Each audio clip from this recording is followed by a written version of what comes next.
عشان كنت بكرههم، مش لانهم انجليز، لانهم كانوا محتلين. لكن ابو حميد، الناس اللي انت بتهتف ضدهم دول مصريين زينا. يعني وهم عشان مصريين يبقى نوافقهم على اي حاجه بيعملوها؟ مش القصد يا عم احمد، بس في حاجات كتيره في السياسه انتوا ما تفهموهاش. طب ما يفهمونا، هم فاكريننا عيال ولا مش من البلد دي؟ حضرتك فاكر يعني ان طلبه الجامعات بس هم اللي عاملين مظاهرات؟ ده في اضراب في مصنع الحديد والصلب اللي في حلوان وفي شبرا الخيمه، واضراب سواقين التاكسيات. الكل يا خالي عايز يحارب، الكل. انا معاك يا احمد، معاك في انك لازم تفهم، بس الحرب مش حاجه سهله. الحرب مش احنا واسرائيل، لا، في قوى دوليه وتوازنات. انا وانت نقول نحارب، لكن الرئيس لما يقول بيشيل مسؤوليه قصاد شعبه وقصاد التاريخ. يبقى نشيلها سوا يا خالي. يا احمد، يا احمد، انا خايف عليك زي يوسف ابني بالظبط، بس انا عارف انك هتعمل اللي في دماغك عشان عنيد زي خالك اللي جنبك ده. انا عايزك تنام، تستريح، تاخد بالك على نفسك.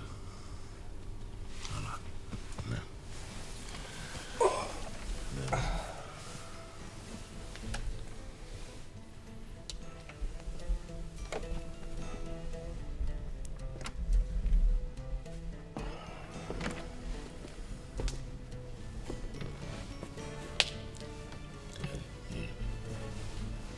أقنعته؟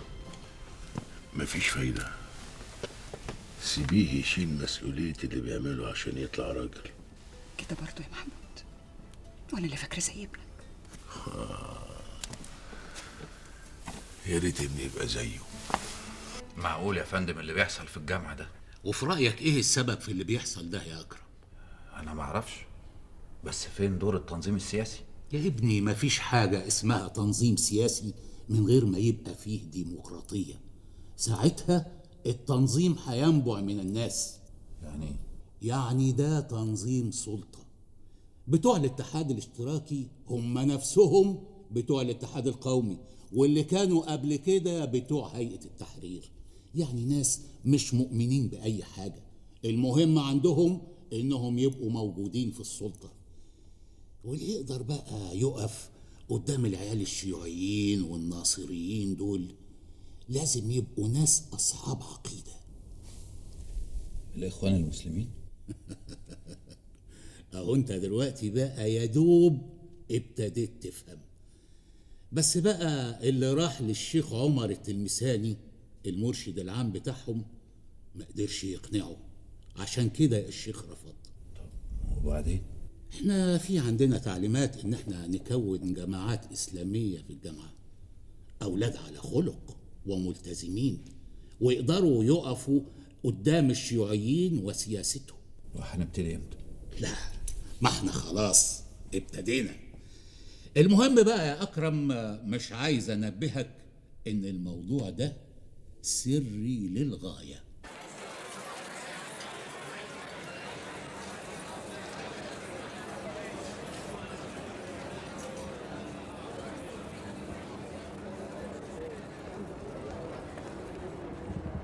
هي شكري، ايه رايك فيها؟ تصدق عندك حق، دي حلوه قوي وزي القمر، بس المهم تكون حاسه بيك.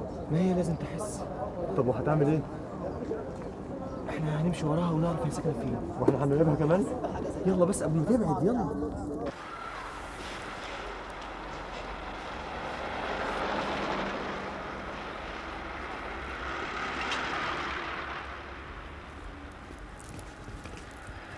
شكري، عايزك تحفظ العنوان ده كويس. ليه؟ احفظه بس وخلاص. 7 شارع ستريس. طب يلا يلا بقى لحسن اتأخرنا قوي.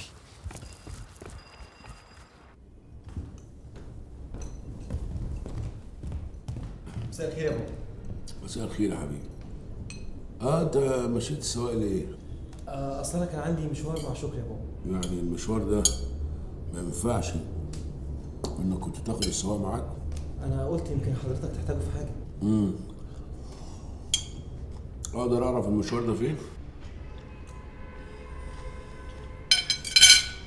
عموما انا عارف الشباب اللي زيك يا يوسف لازم دلوقتي يبقوا مليانين جرأة وتحدي وشجاعة وعاطفة قوية. بابا انا اصلي بس انا عايزك تخلي بالك على نفسك يا يوسف، لان احمد ابن عمتك اتجرح في المظاهرة الأخيرة. مظاهرة ايه يا بابا؟ ايه ده؟ انت ما كنتش في مظاهرة؟ لا يا بابا انا ماليش في الحاجات دي خالص. امال كنت فين؟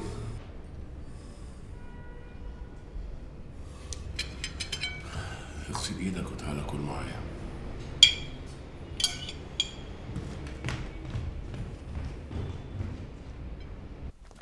كل يوم لمة وندوة وعود، وهيشتري حتة أرض يعملها مركز شباب الأنفوشي. خليه يصرف زي ما قلبه. الله الله، مالك مطمن قوي كده ليه؟ ده أنت حاطط بقى في بطنك بطيخة صيف حسين بيه. يا عم انا مالي وماله؟ الله.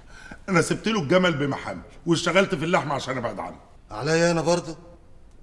لو أعرف بس دماغك بتفكر في إيه، ولا ناوي ترشح نفسك قصاده؟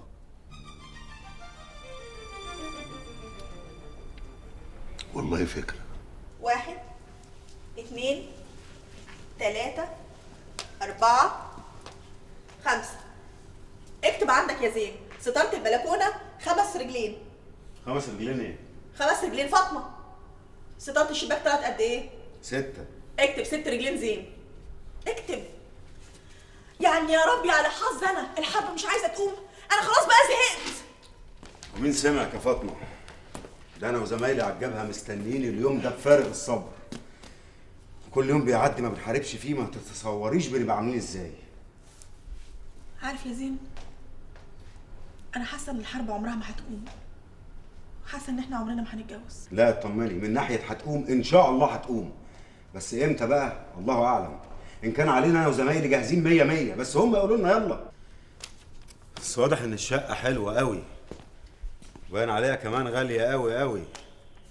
يا فرحتي بحلاوتها، المهم بس تتفرش وتتملي بالدفى بيا وبيك، ونملاها عيال يملوها شقاوة. يسمع من بقك ربنا يا فاطمة. يا رب يا رب وما يكتر عليك الحرب تقوم وننتصر ويرجع لي زين ابن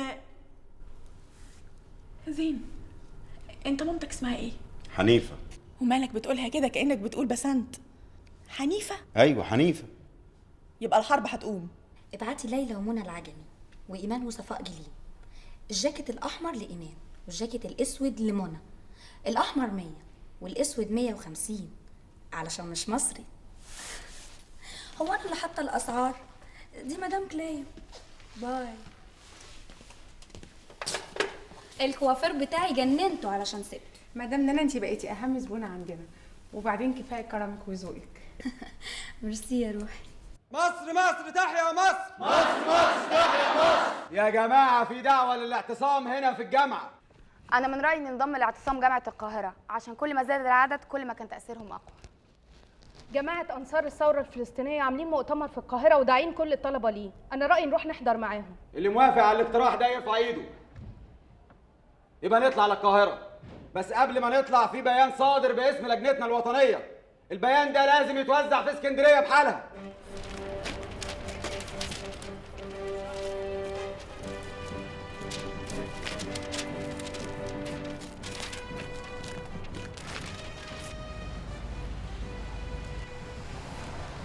إيه اللي بتعمله ده يا مصطفى؟ خلاص وزعت كل الورق. وده مش خطر عليك؟ خايفة عليا؟ ما أنا خايفة على مين يعني؟ كبرتي وحلويتي يا مريم. طول عمري حلو. في ايه؟ في ايه؟ اجري انت يا مريم، اجري انت. مين اللي ذاكر ولا توزعه يالا؟ لقيته على باب المدرسة. حياة أمي. عامل لي فيها وطن يالا. دلوقتي اما تتعلق تعرف ان الله حق. انا ما عملتش حاجة. ما تتكلمش والباشا يقول لك. ما تضربش. اقعد ساكت. اسمع. ارمي الواد ده في الحاج شوف ابوه فين، يلا. امرك يا فندم. واحد طويل وعريض وزي القمر هيجي ويخبط الباب ويطلب القرب. من مين ان شاء الله يا ميري؟ منك طبعا. يا ميري قولي